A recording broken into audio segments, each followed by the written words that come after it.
আমরা কি পুলসিরাত পার হতে পারবো, নাকি গরম ওই ফুটন্ত লাভার ভিতরে পড়ে মারা যাব?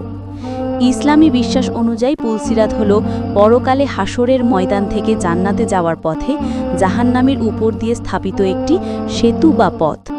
এর বিস্তারিত তথ্য তুলে ধরা হলো। ১. নামের অর্থ ও পরিচয়। পুল শব্দটি ফার্সি, যার অর্থ সেতু।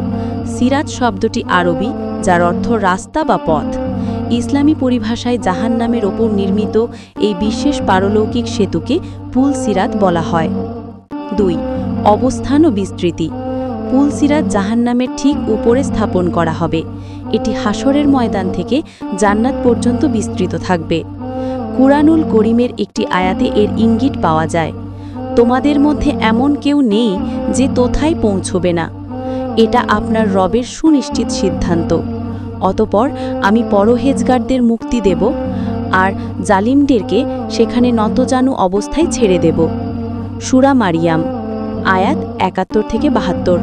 অনেকেই তোথায় পৌঁছানো দ্বারা পুলসিরাত অতিক্রম করাকে বোঝেন। ৩. প্রকৃতি ও রূপ। হাদিস অনুযায়ী পুলসিরাত হবে চুলের চেয়েও চিকন এবং তরবারির চেয়েও ধারালো। এটি হবে অত্যন্ত পিচ্ছিল ও দুর্গম স্থান।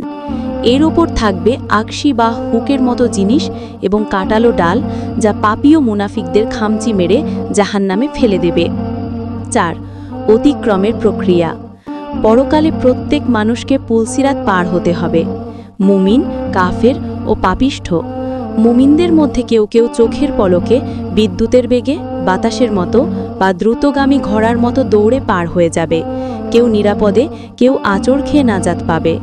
যারা দুনিয়াতে আল্লাহর আইন ও বিধান মেনে জীবন পরিচালনা করেছে, তারাই মূলত জান্নাতে পৌঁছতে সক্ষম হবে। কাফের, মুশরিক ও পাপাচারীরা পুলসিরাত পার হতে গিয়ে পদস্খলিত হয়ে নিচে জাহান্নামে নিক্ষিপ্ত হবে। ইসলামী আকিদা অনুযায়ী পুলসিরাত হল মানুষের জান্নাতে যাওয়ার পথে একটি চরম পরীক্ষা এবং এর প্রতি বিশ্বাস রাখা ফরজ।